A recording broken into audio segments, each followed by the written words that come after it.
Hello friends, white board സ്റ്റോറിലേക്ക് സ്വാഗതം. നമ്മളിന്ന് പോകുന്നത് ഇന്ത്യൻ സ്വാതന്ത്ര്യ സമര ചരിത്രത്തിൽ വളരെയധികം കോൺട്രവേഴ്ഷ്യലായ ഒരു വ്യക്തിത്വത്തിൻ്റെ കഥയിലേക്കാണ്. ഈ വ്യക്തിയിലെ പേര് പറഞ്ഞ് നമ്മൾ കഥ തുടങ്ങിക്കഴിഞ്ഞാൽ ഒരുപക്ഷെ എല്ലാവർക്കും തന്നെ ഈ വ്യക്തി മനസ്സിലാകും.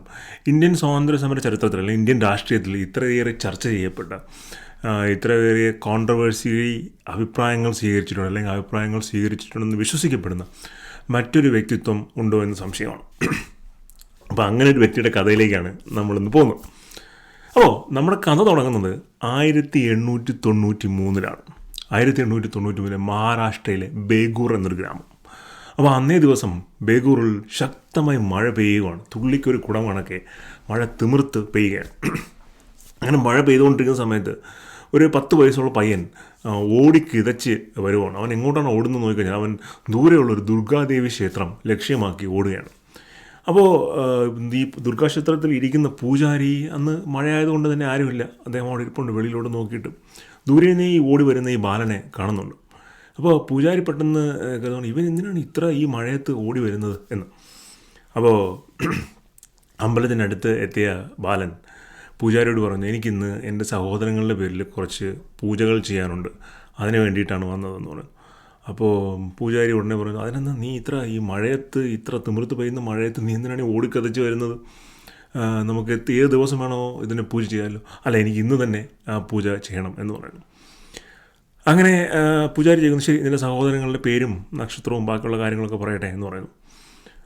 അപ്പോൾ ഈ പയ്യൻ ആദ്യത്തെ ആളുടെ പേര് പറയുന്നു വസുദേവ് ചബേക്കർ, രണ്ടാമത്തെ ആളുടെ പേര് ദാമോദർ ചബേക്കർ, മൂന്നാമത്തെ ആളുടെ പേര് ബാലകൃഷ്ണ ചബേക്കർ. അപ്പോൾ ചബേക്കർ എന്ന പേര് കേട്ടപ്പോൾ തന്നെ നിങ്ങൾ കുറച്ച് പേർക്കെങ്കിലും മനസ്സിലായി കാണും അതാരാണെന്നുള്ളത്. ഇന്ത്യൻ സ്വാതന്ത്ര്യ സമര ചരിത്രത്തിൽ വലിയ ധീരമായ പങ്ക് വഹിച്ച 3 സഹോദരന്മാരാണ് ചബേക്കർ സഹോദരന്മാർ. അവരുടെ കഥ ഞാൻ മറ്റൊരു വീഡിയോയിൽ പറഞ്ഞിട്ടുണ്ട്. ഞാൻ എൻ്റെ ലിങ്ക് ഇവിടെ ഹൈപ്പർ ലിങ്ക് ചെയ്തിട്ടുണ്ട്. നിങ്ങൾക്ക് ആ കഥ കേൾക്കണമെങ്കിൽ ലിങ്ക് ക്ലിക്ക് ചെയ്താൽ മതി. അപ്പോൾ ചബേക്കർ സഹോദരന്മാരുടെ പേരിൽ നമ്മുടെ ഈ പയ്യൻ കുറച്ച് പൂജകളൊക്കെ ചെയ്യുന്നു. അപ്പോൾ ചബേക്കർ സഹോദരന്മാർ തൂക്കിക്കൊന്നതിന് അവർ വധിക്കപ്പെട്ടതിന് ശേഷം അവരുടെ ആത്മശാന്തിക്ക് വേണ്ടിയിട്ടാണ് ആ ബാലൻ ആ പൂജകളൊക്കെ ചെയ്തത്. ആ ബാലൻ്റെ പേര് ദാമോദർ സവർക്കർ എന്നാണ്, അല്ലെങ്കിൽ വീർ സവർക്കർ എന്നാണ്. ഈ വീർ സവർക്കർ എന്ന പേര് കേൾക്കുമ്പോൾ നിങ്ങൾ എല്ലാവർക്കും തന്നെയും ഒരുപക്ഷെ അദ്ദേഹത്തെക്കുറിച്ച് കേട്ടിട്ടുണ്ടായിരിക്കും, അല്ലെങ്കിൽ അദ്ദേഹത്തിൻ്റെ കോൺട്രവേഴ്ഷ്യലായ തീരുമാനങ്ങൾ നിങ്ങൾ അഭിപ്രായം പറഞ്ഞിട്ടുണ്ടായിരിക്കും. അങ്ങനെ ഒരുപക്ഷെ ഞാൻ നേരത്തെ പറഞ്ഞ പോലെ ഇന്ത്യൻ രാഷ്ട്രീയത്തിൽ ഇത്രയേറെ ചർച്ച ചെയ്യപ്പെടുന്ന 50 വർഷങ്ങൾക്കിപ്പുറം, അദ്ദേഹം 1966 മറ്റും മരിച്ചു പോയതാണ്. അപ്പോൾ അത് കഴിഞ്ഞ് ഏതാണ്ട് 50 വർഷം കഴിഞ്ഞിട്ടും ഇത്രയേറെ ചർച്ച ചെയ്യപ്പെടുന്ന മറ്റൊരു വ്യക്തിത്വം ഉണ്ടാകത്തില്ല. അപ്പോൾ ഇന്ന് നമ്മൾ പോകുന്നത് വീർ സവർക്കറിൻ്റെ കഥയിലേക്കാണ്. അപ്പോൾ വീർ സവർക്കറിൻ്റെ കഥയിലേക്ക് പോകുന്നതിന് മുമ്പായിട്ട് എനിക്കൊരു കാര്യം പറയാനുള്ളത്, ഈ വീർ സവർക്കർ എന്ന് പറഞ്ഞാൽ നേരത്തെ പറഞ്ഞൊരു കോൺട്രവേഴ്ഷ്യൽ വ്യക്തിത്വമാണ്. അദ്ദേഹത്തിൻ്റെ കഥ പറയുമ്പോഴും അദ്ദേഹം ചെയ്ത കാര്യങ്ങൾ ശരിയാണെന്നോ ചെയ്ത കാര്യങ്ങൾ തെറ്റാണെന്നോ അല്ലെങ്കിൽ ആ ഒരു ആംഗിളിൽ കൂടെ ശരിയും തെറ്റും കണ്ടുപിടിക്കുക എന്നുള്ളൊരു ഉദ്ദേശത്തോടു കൂടി അല്ല ഈ കഥ പറയുന്നത്. പല മെയിൻ സ്ട്രീം മീഡിയകളും അല്ലെങ്കിൽ പല ഫേസ്ബുക്കിൽ പല ആൾക്കാരും പോസ്റ്റ് ചെയ്യുമ്പോഴും ചരിത്രത്തിൻ്റെ ശരിയായ ഒരു വിവരണം അവർ കൊടുക്കാറില്ല. ഏതെങ്കിലും ഒരു ഇൻസിഡൻറ്റ് മാത്രം എടുക്കുകയും അതിനെപ്പറ്റിയൊരു പോസ്റ്റ് ഇടുകയും ഒക്കെയാണ് ചെയ്യുന്നത്. അപ്പോൾ ഇന്ന് നമ്മൾ പറയുന്ന കഥയിൽ അദ്ദേഹം ജനിച്ചത് തൊട്ട് അദ്ദേഹത്തിൻ്റെ അവസാന കാലഘട്ടം വരെയുള്ള പ്രവർത്തനങ്ങളും സ്വാതന്ത്ര്യ സമരത്തിലെ ഇടപെടലുകളും പിന്നീടുണ്ടായ സംഭവ വികാസങ്ങളും ഒക്കെയാണ് നമ്മുടെ ഇതിവൃത്തം എന്ന് പറഞ്ഞു കഴിഞ്ഞാൽ. എന്തായാലും 1893 കൊച്ചു പയ്യനിലാണല്ലോ നമ്മളുടെ കഥ തുടങ്ങിയത്. അതിനും 10 വർഷം മുമ്പ് 1883 മെയ് 28 ബേഗൂറിൽ തന്നെയാണ് സവർക്കർ ജനിക്കുന്നത്. ചിത്പാവൻ എന്ന് പറയുന്ന ഒരു ബ്രാഹ്മൺ കമ്മ്യൂണിറ്റിയിലാണ് അദ്ദേഹം. ബ്രാഹ്മൺസിന് തന്നെ ഇടയ്ക്കിടയ്ക്കുള്ള പല കമ്മ്യൂണിറ്റികൾ ഒരെണ്ണമാണ് ചിത്പാവൻ. അങ്ങനെ ഒരു കമ്മ്യൂണിറ്റിയിലാണ് സവർക്കർ ജനിക്കുന്നത്. അങ്ങനെ ജനിച്ച സവർക്കർ, അദ്ദേഹത്തിന് സഹോദരനുണ്ടായിരുന്നു ഗണേഷ് സവർക്കർ. വളരെ ചെറുപ്പത്തിലേ തന്നെ അഗാധമായി വായിക്കുകയും കാര്യങ്ങളെപ്പറ്റി വളരെ ഡീറ്റെയിൽ ആയിട്ട് മനസ്സിലാക്കണമെന്ന് താല്പര്യമുള്ള വ്യക്തിയായിരുന്നു. അപ്പോൾ സ്കൂളിൽ പഠിക്കുന്ന കാലത്ത് തന്നെ ആ ക്ലാസ്സുകളിൽ തൻ്റെ കൗണ്ടർ പാർട്ടുള്ള വിദ്യാർത്ഥികളെക്കാളും കൂടുതൽ ഇൻ്റലിജൻസ് കാണിച്ചിരുന്ന ഒരാളായിരുന്നു സവർക്കർ. അങ്ങനെ 1901 അദ്ദേഹം ഫ്രുഗേഴ്സൺ കോളേജിൽ ബിരുദ പഠനത്തിനായി വരുന്നു. അപ്പോൾ ഇതിന് മുമ്പായിട്ട് 16 വയസ്സായപ്പോൾ, അതായത് 1898 ആ സമയത്തായപ്പോൾ ഇന്ത്യയിൽ ഒട്ടാകെ പടർന്ന് പിടിക്കപ്പെട്ട പ്ലേഗ് എന്ന മഹാമാരി, ആ മഹാമാരിയിൽ സവർക്കറിന് അദ്ദേഹത്തിൻ്റെ അച്ഛനെയും അമ്മയും നഷ്ടപ്പെടുകയാണ്. അപ്പോൾ അതെല്ലാം കഴിഞ്ഞാണ് അദ്ദേഹം ഫെർഗൂസൺ കോളേജിൽ പഠനത്തിനെ വരുന്നത്. ഫെർഗൂസൺ കോളേജിൽ അദ്ദേഹം പഠനത്തിനെ വരികയും അവിടെ വന്ന് അദ്ദേഹം മിത്രമേളൻ എന്ന് പറയുന്ന ഒരു സംഘടന രൂപീകരിക്കുന്നു. ഈ മിത്രമേളൻ സംഘടനയുടെ ലക്ഷ്യം ബ്രിട്ടീഷുകാർക്കെതിരെ ആയുധമെടുത്ത് പോരാടാൻ യുവാക്കളെ പ്രചോദിപ്പിക്കുക, പ്രേരിപ്പിക്കുക എന്നുള്ള ഒരു അപ്രോച്ചായിരുന്നു ഈ സംഘടനയ്ക്ക്. സംഘടനയുടെ പ്രവർത്തനങ്ങളൊക്കെ നടക്കുന്നു. അദ്ദേഹത്തിനെ ബംഗാൾ വിഭജനത്തിൻ്റെ സമരത്തിൽ പാർട്ടിസിപ്പേറ്റ് ചെയ്തതിൽ നിന്ന് ഭാഗമായിട്ട് ഫെർഗൂസൺ കോളേജിൽ നിന്നും സവർക്കറിനെ പുറത്താക്കുന്നു. അങ്ങനെ 1904 മിത്രമേളൻ്റെ പേര് അഭിനവ ഭാരത് സംഘം എന്ന് ആക്കി സവർക്കർ മാറ്റുന്നു. ബോംബെ ബേസ് ചെയ്ത് അതിൻ്റെ പ്രവർത്തനങ്ങൾ വളരെ കാര്യമായി നടക്കുന്നു. ഇടയ്ക്ക് വെച്ച് ബാലഗംഗാധര തിലകിനെ കാണുന്നു. അദ്ദേഹത്തിൻ്റെ ഐഡിയോളജിയുമായി ചേർന്ന് സ്വരാജ്യം പോലുള്ള ഐഡിയോളജിയുമായി ചേർന്ന് വർക്ക് ചെയ്യുന്നു. അപ്പോൾ യുവാക്കളിൽ സ്വാതന്ത്ര്യ സമരത്തിൻ്റെയും ബ്രിട്ടീഷുകാർക്കെതിരെ പോരാടണം എന്ന ഒരു മെസ്സേജുമൊക്കെ ഒരുപാട് ഡീപ്പായിട്ട് എത്തിക്കാനായിട്ട് ഈ സംഘടനയ്ക്ക് സാധിച്ചിട്ടുണ്ട്. അങ്ങനെ ഇരിക്കെ സവർക്കറിൻ്റെ വളരെ ശക്തമായ അറിവും കാര്യങ്ങൾ മനസ്സിലാക്കാനുള്ള ഒരു കഴിവും താല്പര്യമൊക്കെ കണ്ടിട്ട് തിലകൻ തന്നെ പറഞ്ഞു, നീ ഈ ബിരുദ പഠനം പൂർത്തിയാക്കാതിരിക്കരുത്, നീ കൂടുതൽ പഠിക്കാനായിട്ട് അടുത്ത തലങ്ങൾ തേടി നീ പോകണമെന്ന് പറയുന്നു. അങ്ങനെ സർദാർ സിംഗ് റാണ എന്ന് പറയുന്ന ഒരു വ്യക്തിയെ പിന്നെ ഈ തിലകൻ സവർക്കറിന് പരിചയപ്പെടുത്തി കൊടുക്കുന്നു. അവരുടെ ഒരു ഗ്യാങ്ങിലുള്ള ആളാണ് അദ്ദേഹം. ഇന്ത്യയിൽ നിന്നും ലണ്ടനിൽ പോയി പഠിക്കുന്നത്, സർദാർ സിംഗ് റാണ ലണ്ടനിലാണ്. അപ്പോൾ ലണ്ടനിൽ പോയി പഠിക്കുന്ന കുട്ടികൾക്ക് പിന്നെ വേണ്ട ഫൈനാൻഷ്യൽ ഹെൽപ്പും അതുപോലെ തന്നെ അവിടുത്തെ കോളേജുകളിലുള്ള റെക്കമെൻഡേഷനും ഒക്കെ കൊടുക്കുന്നതിൻ്റെ മെയിൻ ആളായിരുന്നു ഈ സർദാർ സിംഗ് റാണ. അങ്ങനെ 1906 സവർക്കർ ഇന്ത്യയിൽ നിന്നും ലണ്ടനിലേക്ക് പഠനത്തിനായി പോവുകയാണ്. അപ്പോൾ ലണ്ടനിൽ ഞാൻ നേരത്തെ പറഞ്ഞ പോലെ സർദാർ സിംഗ് റാണയുടെ ഹെൽപ്പുണ്ട്. അദ്ദേഹത്തിന് അല്ലാതെ തന്നെ കോളേജിൽ നിന്ന് സ്കോളർഷിപ്പ് കിട്ടിയിട്ടുണ്ട്. അപ്പോൾ അതെല്ലാം കൊണ്ട് അദ്ദേഹം കോളേജിൽ അഡ്മിഷൻ നേടുന്നു. ആ അഡ്മിഷൻ നേടിയതിന് ശേഷം അതോടൊപ്പം തന്നെ അദ്ദേഹത്തിനോട് സമാന ചിന്താഗതികളുള്ള ആൾക്കാരുമായി അദ്ദേഹം ഇടപഴകുന്നു. അങ്ങനെ ഇടപഴകിയതിൽ പ്രമുഖരായ ഒരുപാട് പേരുണ്ടായിരുന്നു. അതിൽ ഏറ്റവും പ്രമുഖരായ ഒരാളാണ് ശ്യാംകൃഷ്ണ മുഖർജി. അപ്പോൾ ശ്യാംകൃഷ്ണ മുഖർജി അന്ന് ഇന്ത്യൻ സോഷ്യലിസ്റ്റ് എന്ന് പറയുന്നൊരു പത്രം ലണ്ടനിൽ നടത്തുമായിരുന്നു. അപ്പോൾ സവർക്കർ സ്വാഭാവികമായ പത്രത്തിൽ പതിയെ ആർട്ടിക്കിൾസ് എഴുതാൻ തുടങ്ങി.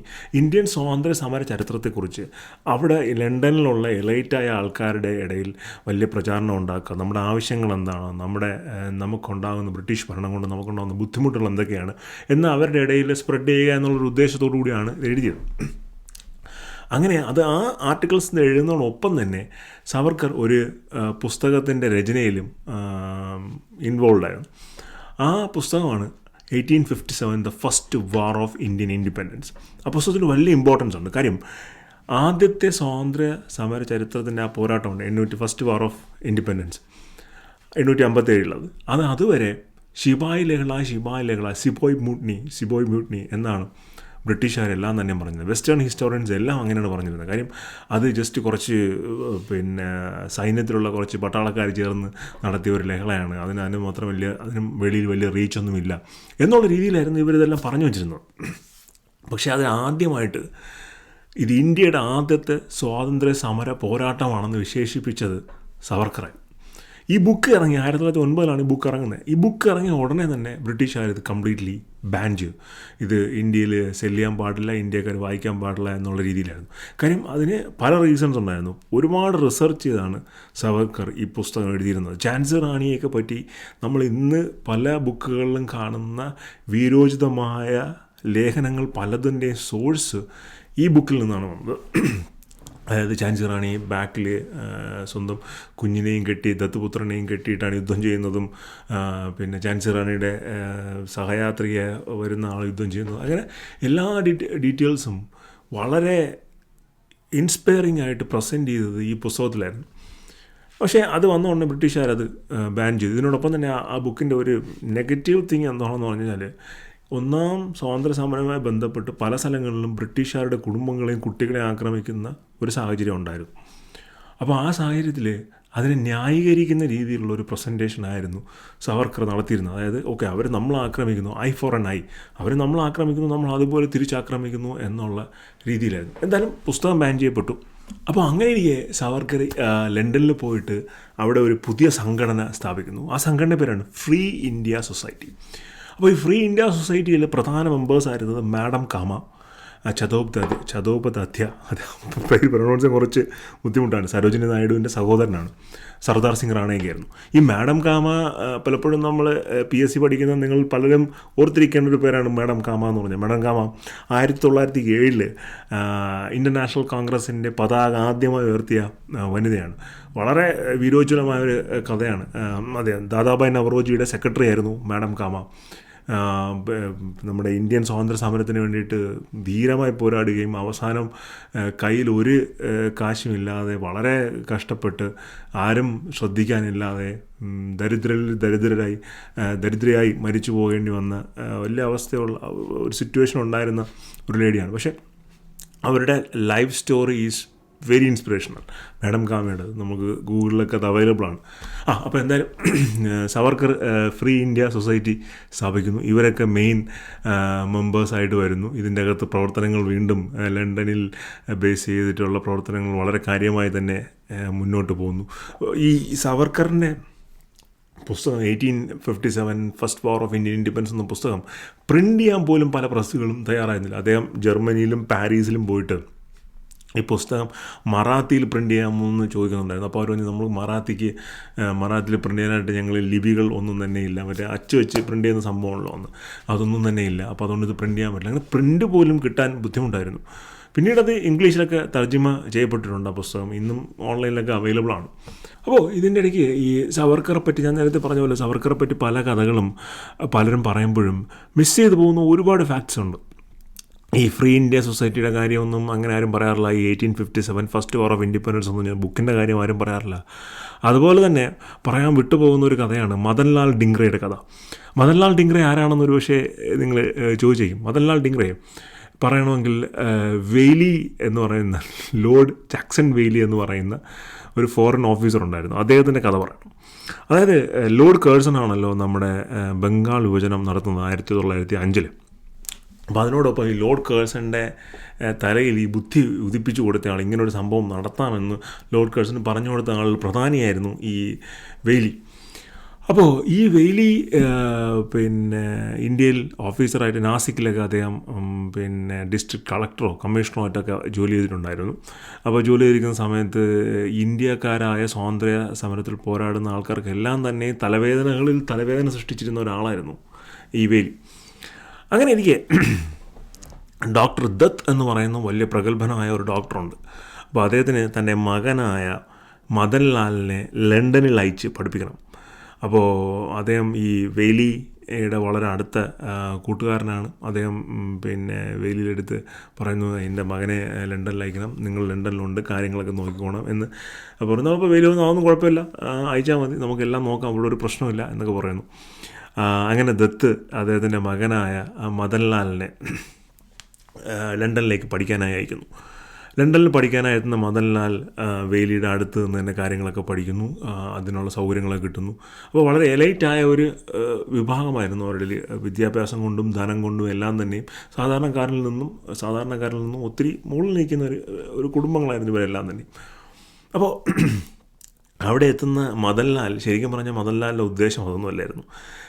തീവ്രമായ സ്വാതന്ത്ര്യ സമര വിശ്വാസിയായിരുന്നു മദൻലാൽ.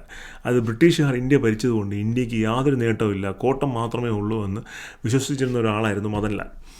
ഈ മദൻലാൽ അവിടെ ഈ അച്ഛനോട് ചേർന്ന് പഠിക്കുന്നതും ഈ വെയ്ലിയിലടുത്ത് അച്ഛനോട് ചേർന്ന് നിൽക്കുന്നതും വെയ്ലിയിലടുത്ത് പോയി പഠിക്കുന്നതെല്ലാം ഒറ്റ ഉദ്ദേശത്തോടെയായിരുന്നു, വെയ്ലിയെ വധിക്കുക എന്നുള്ള ഉദ്ദേശത്തോടു കൂടിയാണ് അദ്ദേഹം ഇവിടെ നിന്ന് ലണ്ടനിൽ പോകുന്നതെല്ലാം തന്നെ. അങ്ങനെ 1901 ജൂലൈ 17 ഇമ്പീരിയൽ ഹാളിൽ വെച്ചിട്ട് അവിടെ ഒരു ഫംഗ്ഷൻ നടക്കും. ലണ്ടനിലെ ഇമ്പീരിയൽ ഹാളിൽ വെച്ച് 3 ആൾക്കാർ ഈ വെയ്ലിയെ വധിക്കാനായി പ്ലാൻ ചെയ്ത് അതിൻ്റെ അകത്ത് നിൽക്കുന്നു. ആദ്യത്തെ ആളായിരുന്നു മദൻലാൽ തോക്കെടുക്കുന്നു, വെടിവെക്കുന്നു, വെയ്ലി മരിക്കുന്നത്. വെയ്ലി മദൻലാലിനെ കണ്ടിട്ട് അടുത്ത് വരുവാണ്. മദൻലാൽ കണ്ടിട്ട് കുറച്ച് നാളായല്ലോ എന്ന് പറഞ്ഞ് അടുത്തോട്ട് വരുമ്പോഴത്തേക്കും മദൻലാൽ വെടിവെക്കുവാണ്.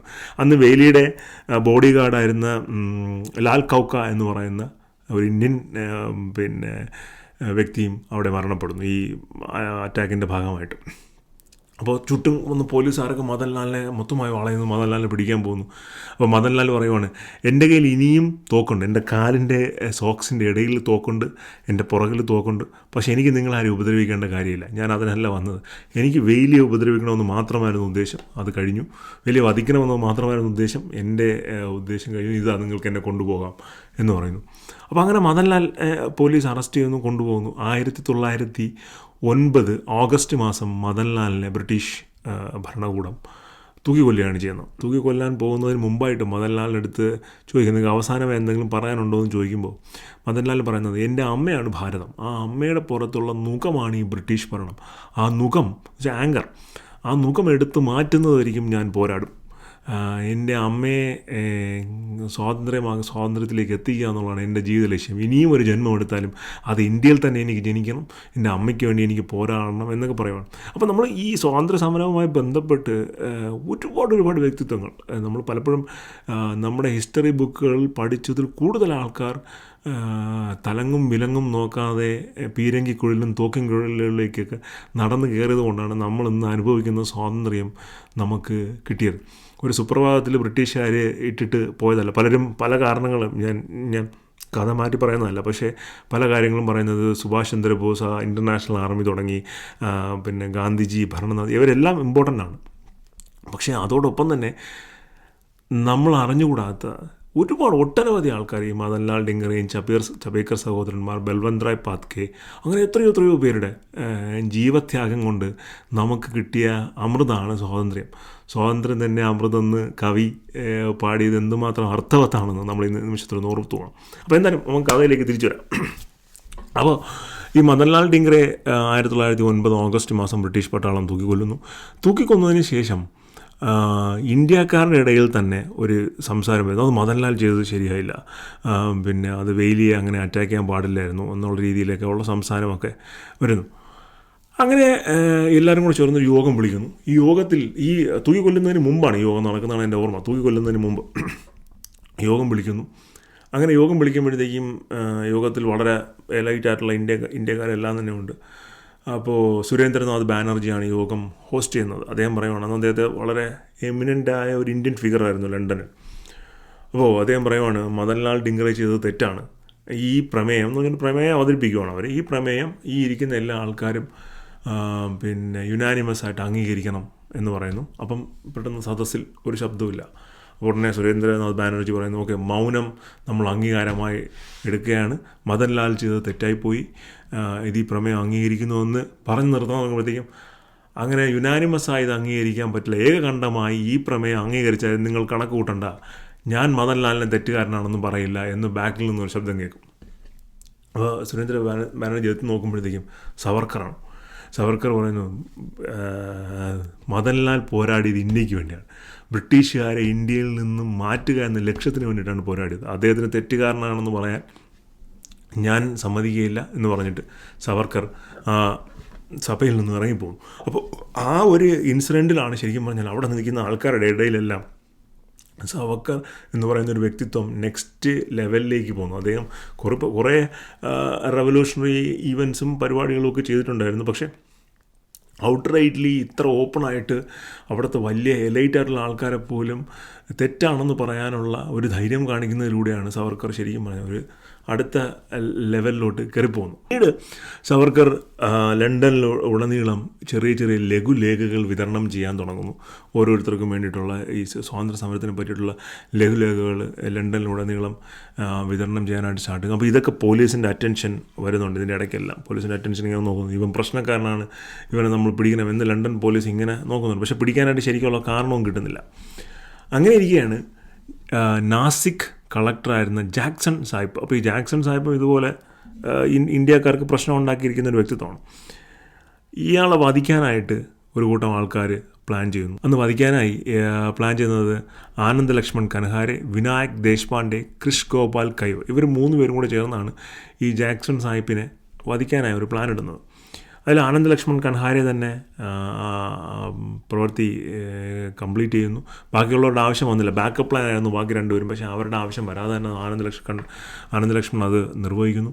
അപ്പോൾ അങ്ങനെ ആ ഈവൻറ്റിന് തോക്കുകൾ കൊടുത്തത് ലണ്ടനിൽ നിന്നും സവർക്കറും കൂട്ടരുമാണ് എന്ന് ബ്രിട്ടീഷ് പട്ടാളം മനസ്സിലാക്കുന്നു. അങ്ങനെ സവർക്കറിനെ തേടി ഒരു മാൻ ഹണ്ട് തന്നെ ബ്രിട്ടീഷ് പട്ടാളം തുറന്നു വിടുന്നു. അപ്പോൾ അദ്ദേഹം ലണ്ടനിൽ നിന്ന് രക്ഷപ്പെട്ട് ജർമ്മനിയിൽ പോകുന്നു, ജർമ്മനിയിൽ നിന്ന് പാരീസിൽ പോകുന്നു, പിന്നെ തിരിച്ച് വീണ്ടും ലണ്ടനിൽ വരുന്നു. അങ്ങനെ അങ്ങോട്ടും ഇങ്ങോട്ടൊക്കെ ചാടിയും മാറിയൊക്കെ നിന്ന് രക്ഷപ്പെടാനുള്ള ശ്രമങ്ങളൊക്കെ നടത്തുന്നുണ്ട്. പക്ഷേ ഒന്നും അങ്ങോട്ട് ശരിക്കും വിജയിക്കുന്നില്ല. അങ്ങനെ ഒടുവിൽ അദ്ദേഹത്തിനെ 1910 ലണ്ടൻ പട്ടാളം അറസ്റ്റ് ചെയ്യുവാണ്. അങ്ങനെ അറസ്റ്റ് ചെയ്തുകൊണ്ട് പോകുമ്പോഴും ശരിക്കും പറഞ്ഞാൽ ഒരു വലിയ ഇൻസിഡൻറ്റ് ഉണ്ടായിട്ടുണ്ട്. ഈ ബ്രിട്ടനിൽ നിന്നും ഇന്ത്യയിലേക്ക് പോകുന്ന കപ്പൽ പിന്നെ മേഴ്സലീസ് എന്ന് പറയുന്ന ഫ്രഞ്ച് തുറമുഖത്ത് നങ്കൂരട്ടയ്ക്കുമാണ്. തുറമുഖത്ത് എന്ന് വെച്ചാൽ ഈ ഔട്ടർ ബെഡിൽ നങ്കൂരട്ടയ്ക്കുമാണ്. അവിടെ നിന്ന് ഈ സവർക്കർ ചാടി വെളിയിറങ്ങി, കപ്പലിനെ വെളിയിറങ്ങിയിട്ട് നീന്തി ഈ മേഴ്സലീസ് ഫ്രാൻസിലോട്ട് ചെല്ലും.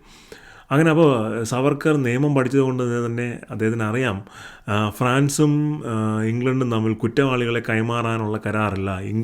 ഫ്രാൻസിൽ അഭയം ചോദിക്കുന്ന ആൾക്കാർക്കെല്ലാം ഫ്രാൻസ് അഭയം കൊടുക്കും എന്നുള്ള ഒരു പോളിസി ഫ്രാൻസിനുണ്ട് എന്ന് സവർക്കർക്കറിയാം. അങ്ങനെ സവർക്കർ അവിടെ എത്തുന്നു. പക്ഷേ ബ്രിട്ടീഷ് പട്ടാളത്തിൻ്റെ പ്രഷറും അല്ലെങ്കിൽ ബ്രിട്ടീഷ് ഭരണകൂടത്തിൻ്റെ പ്രഷറും ഒക്കെ കാരണം ഫ്രാൻസ് അത് കൊടുക്കുന്നു. അന്ന് ഇൻ്റർനാഷണൽ ലെവലിൽ വലിയ ചർച്ചാ വിഷയമായ ഒരു സംഭവമായിരുന്നു. അതായത് അസൈലം എന്ന് പറഞ്ഞാൽ നിങ്ങൾ എങ്ങനെ ഡിഫൈൻ ചെയ്യുമെന്നുള്ളത്. എന്ന് വെച്ചാൽ ഒരാൾ നമ്മുടെ രാജ്യത്തേക്ക് അഭയം ചോദിച്ചു വരുവാണ്, അയാൾ ഈ രാജ്യത്തോട്ട് കയറിയിരിക്കുകയാണ്. അപ്പോൾ വേറൊരു രാജ്യത്തെ ഭരണകൂടം വന്നിട്ട് ഇയാളെ നമുക്ക് വിട്ടുതരണം എന്ന് പറഞ്ഞാൽ എങ്ങനെ വിട്ടുകൊടുക്കും? ഫ്രാൻസ് വിട്ടുകൊടുക്കാത്ത ഒരു നയം സ്വീകരിച്ചിരിക്കുന്ന ഒരു രാജ്യമാണ്. അപ്പോൾ എന്തിനാണ് സവർക്കറെ വിട്ടുകൊടുത്തത് എന്നൊക്കെ ചൊല്ലി വലിയ ഇൻ്റർനാഷണൽ ലെവലിൽ വലിയ ചർച്ച നടന്ന ഒരു സംഭവമായിരുന്നു. അപ്പോൾ എന്തായാലും സവർക്കറിനെ ബ്രിട്ടീഷ് പട്ടാളം കൊണ്ടുപോയി ഇന്ത്യയിൽ വിചാരണ തടവിലാക്കി. ആദ്യം വിചാരണ പല സംഭവങ്ങളും തോക്ക് സപ്ലൈ ചെയ്തു എന്നുള്ള കാരണം കൊണ്ട് തന്നെ 50 വർഷം തടവിന് സവർക്കറിനെ ജയിൽ ശിക്ഷ വിധിച്ചു അന്നത്തെ കോടതി. 1910 50 വർഷം തടവിന് വേണ്ടിയിട്ട് വിളിക്കുന്നത്. അപ്പോൾ സവർക്കറിന് ഏതാണ്ട് 27 വയസ്സാണ് പ്രായം.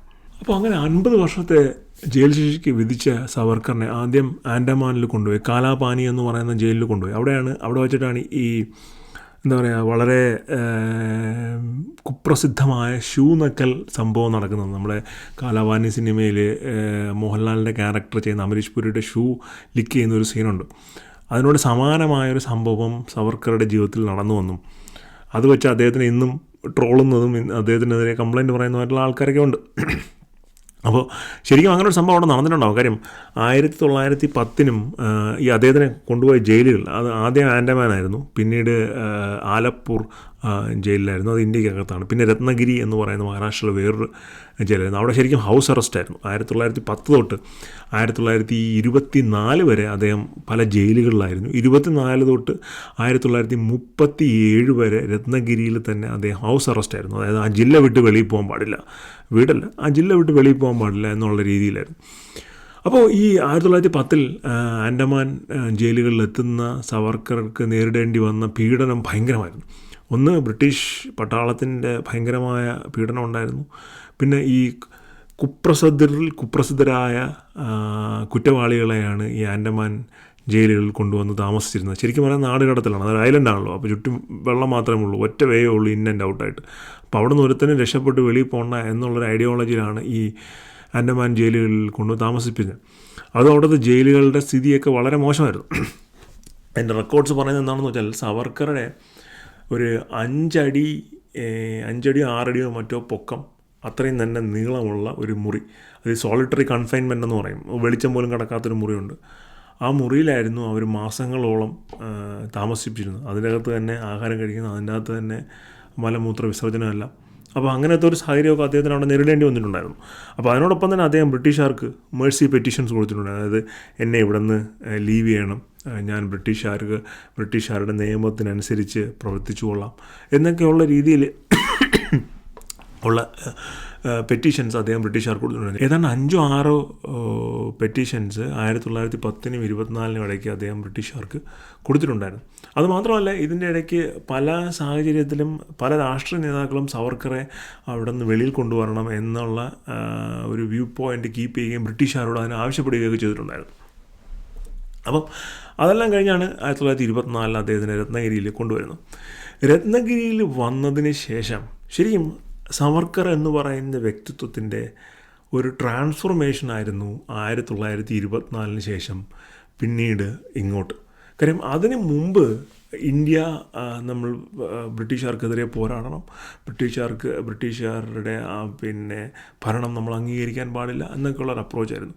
പക്ഷെ പിന്നീട് 1924 ശേഷം ഈ നാനാത്വത്തിൽ ഏകത്വം, ഒരു പ്ലൂറലിസ്റ്റിക് ഒരു ഐഡൻറ്റിറ്റി ഉണ്ട് ഇന്ത്യക്ക്. ആ ഐഡൻറ്റിറ്റിക്ക് വിഭിന്നമായ ചിന്താഗതിയായിരുന്നു സവർക്കറുടെ പലതും.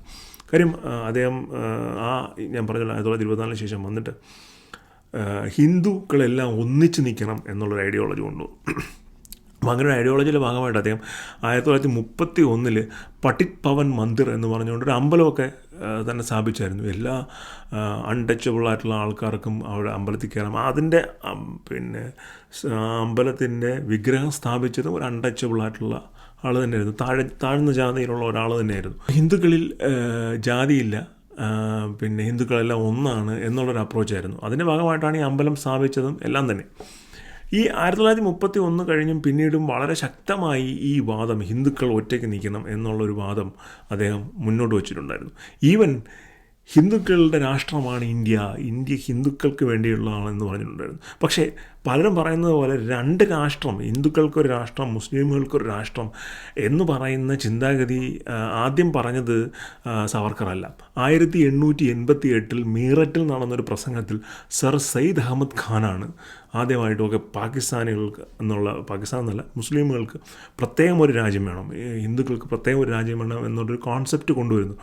പിന്നീട് 1930 ആയപ്പോൾ അത് മുഹമ്മദ് അലി ജിന്നയും പിന്നെ സവർക്കറും ഒക്കെ ഏറ്റുപിടിക്കുന്ന ഒരു സാഹചര്യം ഉണ്ടായിരുന്നു. ഈ 31 അമ്പലമൊക്കെ സ്ഥാപിച്ചപ്പോഴും അതിൻ്റെ ഉദ്ദേശം ഹിന്ദുക്കളെല്ലാം യൂണിറ്റി ആയിട്ട് നിർത്തുക എന്നുള്ളതായിരുന്നു. അങ്ങനെ ഇരിക്കുകയാണ് 1936 പിന്നെ രണ്ടാം ലോക മഹായുദ്ധം പൊട്ടിപ്പുറപ്പെടുന്നു. ഈ രണ്ടാം ലോക മഹായുദ്ധം നടക്കുന്ന സമയത്തെല്ലാം ഈ രത്നഗിരി ഹൗസ് അറസ്റ്റിലായിരുന്നല്ലോ ഈ സവർക്കർ. അപ്പോൾ 37 അദ്ദേഹത്തിനെ അതിൻ്റെ അകത്തുനിന്നും റിലീസ് ചെയ്യുന്ന അന്നത്തെ രാഷ്ട്രീയ ഇടപെടലുകളും മറ്റു കാര്യങ്ങളൊക്കെ അന്നുണ്ടായിരുന്ന എല്ലാ പാർട്ടികളും അതിൻ്റെ അകത്ത് ഇടപെട്ടിട്ടുണ്ടായിരുന്നു. അത് ഇതെന്ന് പറഞ്ഞാൽ നമുക്ക് പലപ്പോഴും ബാക്കിലോട്ട് പോയിട്ട് ഇത് ഏതാണ്ട് ഒരു 80 വർഷം മുമ്പ് നടന്നൊരു കാര്യമാണ്. നമുക്ക് ബാക്കിലോട്ട് പോയിട്ട് ശരിക്കും എന്താണ് നടന്നതെന്ന് നമുക്ക് അറിയാൻ പറ്റില്ല. ഹിസ്റ്റോറിക്കൽ എവിഡൻസ് വെച്ച് ബുക്കുകൾ വായിച്ച് മാത്രമേ നമുക്ക് ഇൻഫർമേഷൻ കളക്ട് ചെയ്യാൻ പറ്റൂ. ഈവൻ വിക്കിപീഡിയയിലുള്ള ഇൻഫർമേഷൻ പോലും നമുക്ക് 100% ട്രസ്റ്റഡ് ആയിട്ട് സോഴ്സ് അല്ല. നമ്മൾ ഒരുപാട് ബുക്കുകളും നോട്ട്സും ലേഖനങ്ങളും റെഫർ ചെയ്താൽ മാത്രമേ ഇതിൻ്റെ ഒരു സത്യാവസ്ഥ എന്താണെന്നുള്ളത് നമുക്ക് പറയാനായിട്ട് സാധിക്കുകയുള്ളൂ. അപ്പോൾ അങ്ങനെ രണ്ടാം ലോക മഹായുദ്ധം തുടങ്ങിയ സമയത്ത് സവർക്കർ പറഞ്ഞു എല്ലാ ഇന്ത്യക്കാരും ബ്രിട്ടീഷ് പട്ടാളത്തിൽ ചേരണം, ബ്രിട്ടീഷ് പട്ടാളത്തിൽ ചേർന്ന് നിങ്ങൾ ബ്രിട്ടീഷുകാർക്ക് വേണ്ടി യുദ്ധം ചെയ്യണമെന്നായിരുന്നു. അപ്പോൾ ഇത് കേൾക്കുന്ന ആൾക്കാർ പെട്ടെന്ന് ഇയാൾ ബ്രിട്ടീഷുകാരെ സപ്പോർട്ട് ചെയ്യുകയാണെന്നുള്ള രീതിയിലായിരുന്നു. പക്ഷേ സവർക്കറുടെ അപ്രോച്ച് ഹിന്ദുക്കൾ എന്നുള്ള ഐഡിയോളജി തന്നെയായിരുന്നു. അപ്പോൾ സവർക്കറുടെ ഉദ്ദേശം എന്ന് പറഞ്ഞാൽ ഹിന്ദുക്കളായിട്ടുള്ള ആൾക്കാർ പട്ടാളത്തിൽ ചേരുക, എന്നിട്ട് ആർമി സ്കിൽസ് ഒബ്റ്റെയിൻ ചെയ്യുക, സോ ദാറ്റ് അവർക്ക് അവരെ ഡിഫെൻഡ് ചെയ്യാനുള്ളൊരു കേപ്പബിലിറ്റി ഉണ്ടാക്കുക. ഈ ഒരു അപ്രോച്ച് തന്നെയായിരുന്നു. അപ്പോൾ ഞാൻ പറഞ്ഞല്ലോ, പോസ്റ്റ് 1924 സവർക്കറുടെ വാദഗതികളും ലേഖനങ്ങളും എല്ലാം ഹിന്ദു സമൂഹം എന്നുള്ള നിലയിലേക്ക് ചുരുങ്ങിപ്പോയി. ഇന്ത്യ എന്നുള്ള ഒരു ബഹുമുഖ രാഷ്ട്രത്തിൻ്റെ സ്വഭാവം കൈവെടിഞ്ഞ് ഹിന്ദുക്കൾ എന്നുള്ള ഒരു ഐഡിയോളജിയിലേക്ക് സവർക്കറുടെ രാഷ്ട്രീയം അൺഫോർച്ചുനേറ്റ്ലി ചുരുങ്ങിപ്പോയി. അതൊരു സത്യാവസ്ഥയാണ്, നമുക്കതിനെ ബാൻ ചെയ്യാൻ പറ്റില്ല. പക്ഷേ ഇത് അങ്ങനെ 37 സവർക്കർ പറയുന്നു ഇത് ബ്രിട്ടീഷ് പട്ടാളമായിട്ട് ചേർന്ന് നമ്മൾ പ്രവർത്തിക്കണമെന്ന് പറയുന്നു. അപ്പോൾ അപ്പുറ സൈഡിൽ സുഭാഷ് ചന്ദ്രബോസും റാഷ് ബിഹാരി ബോസും ഉണ്ട്. റാഷ് ബിഹാരി ബോസാണ് ഇൻ്റർനാഷണൽ ആർമിയുടെ സ്ഥാപകൻ. അദ്ദേഹം ശരിക്കും പറഞ്ഞാൽ അഭിനവ ഭാരത് സംഘത്തിൻ്റെ ജപ്പാനിലെ ശാഖ തുടങ്ങിയ ആളാണ് ഈ റാഷ് ബിഹാരി ബോസ്. എന്ന് വെച്ചാൽ അദ്ദേഹം സവർക്കറുടെ ഒരു ഫോളോവറാണ്. അങ്ങനെ റാഷ് ബിഹാരി ബോസും പിന്നെ സുഭാഷ് ചന്ദ്ര ബോസും എല്ലാം സവർക്കറുടെ അടുത്ത് പറയുന്നു, നിങ്ങളുടെ ഐഡിയോളജി തെറ്റാണ്, നമ്മൾ ഇംഗ്ലണ്ടിന് എന്ത് കുഴപ്പം വരുത്തുമെന്നാണ്, കുഴപ്പം വരുത്താൻ നമുക്ക് സാധിക്കുമെന്നാണ് ചിന്തിക്കേണ്ടത്, നമ്മൾ ജപ്പാൻ്റെ കൂടെ ചേർന്നാലും പോരാടേണ്ടത് എന്നുള്ള രീതിയിലൊക്കെ ഒരു ഐഡിയോളജി അവർ പറയുന്നു. അവർ സവർക്കർക്ക് ലെറ്റർ എഴുതുന്നു, അഭിമുഖങ്ങളും വാർത്താ മാധ്യമങ്ങളിലൂടെയെല്ലാം അവർ പറയുന്നു സവർക്കറുടെ നയം തെറ്റാണ്, സവർക്കർ പറയുന്ന പോളിസി കറക്റ്റല്ല, നമ്മൾ ജപ്പാൻ്റെ കൂടെയാണ് നിൽക്കേണ്ടത്, നമ്മൾ ഇൻ്റർനാഷണൽ ആർമിയിലാണ് നമ്മുടെ യുവാക്കൾ ജോയിൻ ചെയ്യേണ്ടത് എന്നുള്ള രീതിയിലുള്ള ഐഡിയോളജി അവർ മുന്നോട്ട് വയ്ക്കുന്നു. അപ്പോൾ സവർക്കർ പറയുന്നത് അങ്ങനെയല്ല, നമ്മൾ ഇംഗ്ലണ്ട് ബ്രിട്ടീഷുകാരോട് ചേർന്ന് യുദ്ധതന്ത്രങ്ങൾ പഠിക്കുകയാണ് വേണ്ടത്, അതിനുശേഷം ആവശ്യം വരുമ്പോൾ ആ യുദ്ധതന്ത്രങ്ങൾ നമുക്ക് അവർക്കെതിരെ തന്നെ ഉപയോഗിക്കാൻ സാധിക്കും എന്നുള്ളതായിരുന്നു സവർക്കറുടെ ഒരു അപ്രോച്ച്. അപ്പോൾ ഇതിനകത്ത് ഒരു കാര്യം മനസ്സിലാക്കേണ്ടത്, സുഭാഷ് ചന്ദ്രബോസും റാഷ് ബിഹാരി ബോസും എല്ലാം ഡയറക്റ്റായിട്ട് സവർക്കറുടെ നിലപാടുകൾക്ക് മറുപടി കൊടുക്കുക എന്ന് പറഞ്ഞാൽ അദ്ദേഹത്തിന് എന്തുമാത്രം സ്വാധീനം ഇന്ത്യൻ രാഷ്ട്രീയത്തിലുണ്ടായിരുന്നു എന്ന് നമ്മൾ ചിന്തിക്കേണ്ടതാണ്. അപ്പോൾ അങ്ങനെ ഇരിക്കെ 1939 പിന്നെ പല കോൺഗ്രസ് മന്ത്രിമാരും ഒട്ടനവധി കോൺഗ്രസ് മന്ത്രിമാർ രാജിവെച്ച് പോകുന്നു. അതൊരു പ്രത്യേക കഥയാണ്, നമ്മൾ അതിലോട്ട് പോകുന്നില്ല. അങ്ങനെ പല സ്ഥലങ്ങളിലും സർക്കാർ ഇല്ലാതെയാകുന്നു. പേരിനുള്ളൊരു സർക്കാരാണെങ്കിൽ കൂടിയും സർക്കാർ ഇല്ലാതെയാകുന്നു. പക്ഷേ ഉടനെ തന്നെ അന്ന് മുസ്ലിം ലീഗും സവർക്കറും കൂടെ ചേർന്നിട്ട് പല സംസ്ഥാനങ്ങളിലും പുതിയ സർക്കാർ പ്ലേസ് ചെയ്യുന്നു. അവർ ചേർന്ന് ഭരണം നടത്താനായിട്ട് ആരംഭിക്കുന്നു. അങ്ങനെയാണ് ക്വിറ്റ് ഇന്ത്യ മൂവ്മെൻറ്റ് വരുന്നത്. ക്വിറ്റ് ഇന്ത്യ മൂവ്മെൻറ്റ് വരുമ്പോഴത്തേക്കും പിന്നെ ഗാന്ധിജിയിലെ ഏറ്റവും വലിയ ഒരു പിന്നെ ശക്തമായി നടന്ന ഒരു ഭരണത്തിനെതിരെ നടന്ന ഒരു സമരമായിരുന്നല്ലോ ക്വിറ്റ് ഇന്ത്യ മൂവ്മെൻറ്റ്. ഈ ക്വിറ്റ് ഇന്ത്യ മൂവ്മെൻറ്റിൽ സവർക്കർ പറഞ്ഞു ഇതിലൊന്നും ഒരു കാര്യമില്ല, ഇങ്ങനെ ക്വിറ്റ് ഇന്ത്യ മൂവ്മെൻറ്റ് ചെയ്തിട്ടൊന്നും ഒരു കാര്യമില്ല. അദ്ദേഹം ക്വിറ്റ് ഇന്ത്യ മൂവ്മെൻറ്റിന് എതിരായിരുന്നു. മുസ്ലിം ലീഗ് എതിരായിരുന്നു, കമ്മ്യൂണിസ്റ്റ് പാർട്ടി ഓഫ് ഇന്ത്യ എതിരായിരുന്നു. പക്ഷേ കമ്മ്യൂണിസ്റ്റ് പാർട്ടി ഓഫ് ഇന്ത്യ എതിരായിരുന്നെങ്കിൽ കൂടിയും അവർക്ക് അണികളിൽ ഒരുപാട് പേർക്ക്, ഒട്ടനവധി പേർക്ക് ഈ ക്വിറ്റ് ഇന്ത്യ മൂവ്മെൻറ്റുമായി ചേർന്ന് പ്രവർത്തിക്കാനായിരുന്നു താല്പര്യം. അവരങ്ങനെ തന്നെ ചെയ്യുകയുണ്ടായി.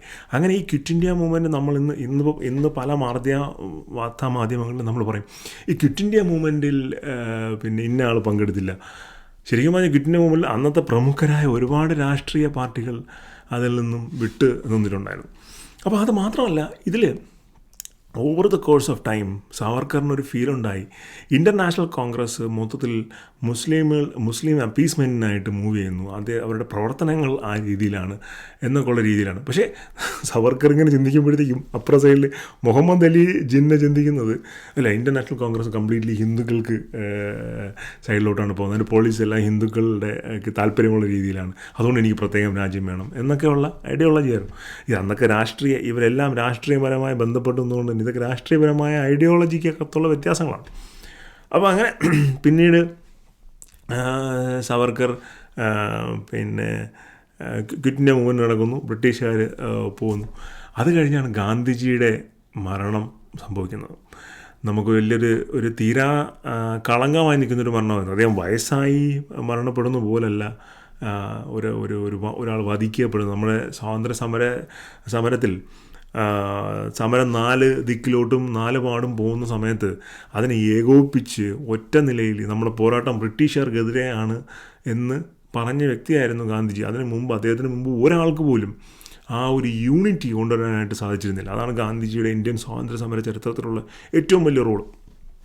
പല സ്ഥലങ്ങളിൽ നിന്നും പല ലാംഗ്വേജുകളിൽ നിന്നും പല കൾച്ചറിൽ നിന്നുള്ള ആൾക്കാരെ ഒരുമിച്ച് നിർത്തി ഒരു കുടയിലെ കീഴിൽ അണിനിരത്തി ബ്രിട്ടീഷുകാർക്കെതിരെ കൊണ്ടുപോകാൻ ഗാന്ധിജിക്ക് സാധിച്ചിട്ടുണ്ടെന്നും അദ്ദേഹം വെടിയേറ്റ് മരണപ്പെട്ടു എന്നുള്ളത് ഇന്ത്യയുടെ ചരിത്രത്തിൽ നമുക്കൊരിക്കലും മായ്ച്ചു കളയാൻ പറ്റാത്ത ഒരു കളങ്കമാണ്. അതുമായിട്ട് ബന്ധപ്പെട്ടാണ് പിന്നീടുള്ള സംഭവങ്ങളൊക്കെ വരുന്നത്. കാര്യം ആ മരണത്തിൽ പിന്നെ സവർക്കർക്ക് പങ്കുണ്ടെന്നും നാഥൂറാം ഗോഡ്സെ സവർക്കറെ കാണാനെത്തിയെന്നൊക്കെയുള്ള സംസാരങ്ങൾ ഒരുപാട് വരുന്നു. അദ്ദേഹത്തിനെ കോടതി പ്രതി ചേർക്കുന്നു ആദ്യം. പിന്നീട് വിചാരണ കഴിയുമ്പോഴത്തേക്കും സവർക്കർ ഇതിൽ പങ്കെടുത്തിട്ടില്ല എന്ന് പറഞ്ഞ് അദ്ദേഹത്തിനെ ഇതിൽ നിന്നും പിന്നെ അക്യൂട്ട് ചെയ്യുന്നു. നാഥൂറാം ഗോഡ്സെയുടെ വിചാരണ നടക്കുന്ന സമയത്ത് അദ്ദേഹം കോടതിയിൽ വായിക്കുന്ന ഒരു സ്റ്റേറ്റ്മെൻ്റ് ഉണ്ട്. അതിപ്പോഴും ഗൂഗിളിൽ അവൈലബിൾ ആണ്. അത് ഒരുപാട് വലിയ സ്റ്റേറ്റ്മെൻറ്റാണ്. ആ സ്റ്റേറ്റ്മെൻറ്റ് എഴുതിക്കുന്നത് കണ്ടു കഴിഞ്ഞാൽ തന്നെ അത് മനസ്സിലാവും. അത് വളരെ ശക്തമായ വിജ്ഞാനവുമുള്ള ഒരാളാണ് എഴുതിയിരിക്കുന്നത്. ഈ വിചാരണ നടക്കുമ്പോഴെല്ലാം തന്നെ സവർക്കർ ആ കോടതിയിലുണ്ട്. സവർക്കറാണോ അത് എഴുതിയതെന്ന് നമുക്കറിയത്തില്ല. പക്ഷെ വളരെ ശക്തമായ കോൺസ്പിറസി തിയറീസ് ഉള്ളത് സവർക്കറാണ് അത് എഴുതി എന്നുള്ള രീതിക്കാണ്. അതിനെപ്പറ്റിയുള്ള കൂടുതൽ ഡീറ്റെയിൽസ് നമുക്കറിയത്തില്ല. അങ്ങനെ ഇന്ത്യയുടെ സ്വാതന്ത്ര്യ പോരാട്ടം കഴിയുന്നു. നമുക്ക് സ്വാതന്ത്ര്യം കിട്ടുന്നു. സാവർക്കർ അദ്ദേഹത്തിൻ്റെ ലൈഫിൻ്റെ ഒരു ലാസ്റ്റ് ലെഗിലേക്ക് പോകുന്നു. ഇതൊക്കെ സങ്കടകരമായ ഒരു വസ്തുവാന്ന് പറഞ്ഞാൽ ഗാന്ധിജി കൊല്ലപ്പെട്ടതിന് ശേഷം നടക്കുന്ന സിവിൽ അൺട്രസ്റ്റിൽ സാവർക്കറിൻ്റെ മറ്റു സഹോദരനായ നാരായണ റാവ് സാവർക്കർ കൊല്ലപ്പെടുന്നുണ്ട്. അപ്പോൾ അങ്ങനെയുള്ള ഈവൻസും ഇതിൻ്റെ ഇടയിലെല്ലാം തന്നെ ഉണ്ടായിട്ടുണ്ട്. പിന്നെ ഇത് വളരെ കോൺട്രവേഴ്സ്യലായിരുന്നു പുള്ളിയുടെ സ്റ്റേറ്റ്മെൻറ്റ് പല ഭാഗത്തും. ഞാൻ നേരത്തെ പറഞ്ഞു 1931 പണ്ഡിറ്റ് പവൻ മന്ദിർ സ്ഥാപിക്കുന്നു, അതിൽ എല്ലാവർക്കും വരാമെന്ന് പറയുന്നു. പക്ഷേ 1939 ഹിന്ദു മഹാസഭയുടെ ഒരു തീരുമാനത്തിൻ്റെ ഭാഗമായിട്ട് അദ്ദേഹത്തിൻ്റെ സ്റ്റാൻഡ് എന്താണെന്ന് പറഞ്ഞാൽ കറൻ്റ്ലി അൺടച്ചബിൾസിനുള്ള റൂൾസ് ഒന്നും ടെമ്പിളുകളിൽ മാറ്റില്ല. അങ്ങനെ എന്ന് വെച്ചാൽ ആദ്യം അൺടച്ചബിൾസിന് കയറാമെന്ന് പറയുന്നു, പിന്നെ അങ്ങനെ അല്ല എന്ന് പറയുന്നു. പിന്നെ സ്വാഭാവികമായിട്ട് അദ്ദേഹം ഒരു ബ്രാഹ്മൺ ഫാമിലിയിൽ നിന്ന് വന്നുകൊണ്ട് തന്നെ അദ്ദേഹം കാസ്റ്റ് എതിരെ സംസാരിച്ചാലും ആൾക്കാർ പറയും ഇവൻ വെറുതെ പറയുന്നതാണ്, ഇവൻ ബ്രാഹ്മിൺസിൻ്റെ അപ്പർ ഡെവലപ്മെൻറ്റിന് വേണ്ടിയിട്ടാണ് പറയുന്നത് എന്നൊക്കെയുള്ള സംസാരം സ്വാഭാവികമായിട്ടും വരും. അതൊരു എന്താ പറയുക, ഒരു രാഷ്ട്രീയമായ തീരുമാനങ്ങളുടെ റിസൾട്ടും ഭാഗവും ഒക്കെ ആയിട്ട് വരുന്നതാണ്. അപ്പോൾ ഇതാണ് ശരിക്കും സാവർക്കറുടെ കഥ. ഇനിയും നമുക്ക് ഒരുപാട് ഡീറ്റെയിൽസിലേക്ക് പോകാൻ പറ്റും. ഓരോ ഭാഗം എടുത്തു കഴിഞ്ഞാൽ ഗാന്ധിജിയിലെ വധവുമായി ബന്ധപ്പെട്ട് നടന്ന കേസിൽ അതിനകത്ത് പ്രതികളായിട്ട് വന്നിരിക്കുന്ന നാഥുറാം ഗോഡ്സെ, ബാക്കിയുള്ള 2 പേര്, പിന്നെയാണ് സാവർക്കറുടെ പേര് വന്നിരിക്കുന്നത്. അങ്ങനെ അന്ന് ശരിക്കും എന്താണ് സംഭവിച്ചത്, സാവർക്കർ സദനം സന്ദർശിച്ചപ്പോൾ സാവർക്കർ അവിടെ ഉണ്ടായിരുന്നു, ആ കേസിൻ്റെ വഴികളിലൂടെ, അങ്ങനെയുള്ള ഒരുപാട് കാര്യങ്ങളുണ്ട്. നമുക്ക് മറ്റൊരു കഥയിൽ കവർ ചെയ്യാം. അപ്പോൾ എന്തായാലും സാവർക്കറിൻ്റെ കഥ നിങ്ങൾക്ക് ഇഷ്ടപ്പെട്ടു എന്ന് വിചാരിക്കുന്നു. വളരെ കോൺട്രവേഴ്ഷ്യലായിട്ടുള്ള, വളരെ ഡിഫറെൻ്റ് ഒപ്പീനിയൻസ് എടുത്ത ഒരു വ്യക്തിത്വമാണ്. അപ്പോൾ ഞാൻ ആദ്യം പറഞ്ഞു തുടങ്ങിയതുപോലെ അത് ഇന്നത് ചെയ്ത് ശരിയാണെന്നോ ഇന്നത് തെറ്റാണെന്നോ എന്ന് പറയുകയല്ല എൻ്റെ ഉദ്ദേശം. ജസ്റ്റ് കഥകൾ അല്ലെങ്കിൽ ഫാക്ട്സ് നിങ്ങളുടെ മുന്നിലേക്ക് പ്രസൻറ്റ് ചെയ്യുക എന്നുള്ളത് മാത്രമാണ്. അപ്പോൾ വീഡിയോസ് ഇഷ്ടപ്പെട്ടിട്ടുണ്ടെങ്കിൽ ലൈക്ക് ചെയ്യുക, ഷെയർ ചെയ്യുക, സബ്സ്ക്രൈബ് ചെയ്യുക. മറ്റൊരു വീഡിയോ വരെയും ബൈ.